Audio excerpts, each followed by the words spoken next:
Bote ba mama bino bolanda nga mama Daniel Ekombolo mama bana ebele.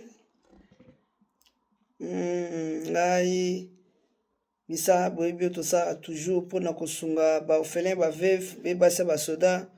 bao mibali na bango bakufa pe bana batikala bango moko tozosunga bana wana bana basisi ba classe. Mosala tosalaka ntango nyonso yango Nzambe atianga na cœur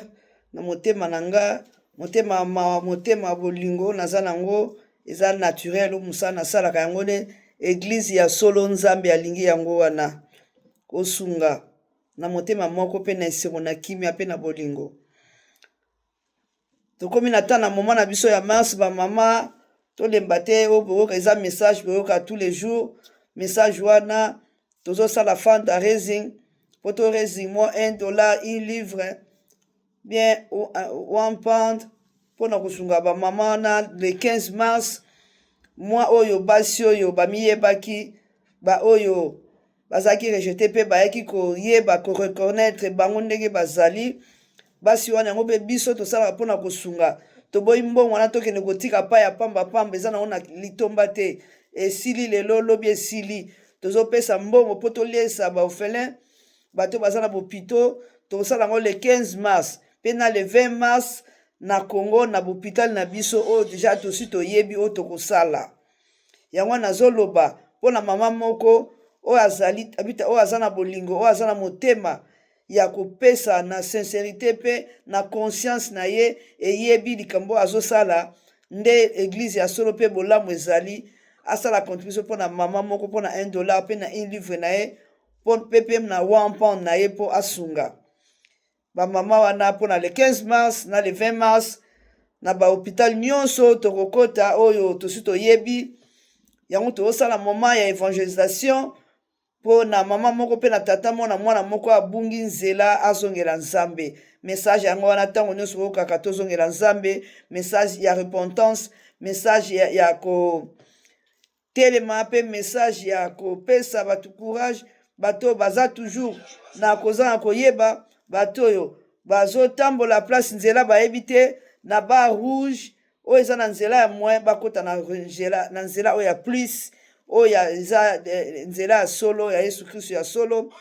toza na besoin basala contribution nazopambola Nzambe mpo na journée na biso wana le 15 mars pe le 20 mars mama Daniel Ekombolo bobosana te yango nazopesa ezali na moto leader oyo akambaka wana mama na biso Krista ye nde azali kuna numero na ye ya telefone eza 85 91 49 pe 903 bobosana te bobenga ye bamama nyonso bazali ledi mama ya Mega Market mama Charlotte aza wana bamama nyonso baza bango nde bakosala mosala le 15 mars na le 20 Nzambe apambola bino bozanga te kocontribue mpona place wana mosala tosalaka un plus na bino ekosunga makasi mpe ekopesa mutu moko atelema mpe azala na bomoi mpe azwa ata kisi oyo ya komela mokolo wana mpe alia mwa bilei miliki bamapa basukali oyo toza nango Nzambe akopambola bino bokosala yango un plus na bino ntango tosala yango me toza na besoin ya kosunga na bino bozanga te kosala yango Nzambe apambola bino na 15 mars mpe le 20 mars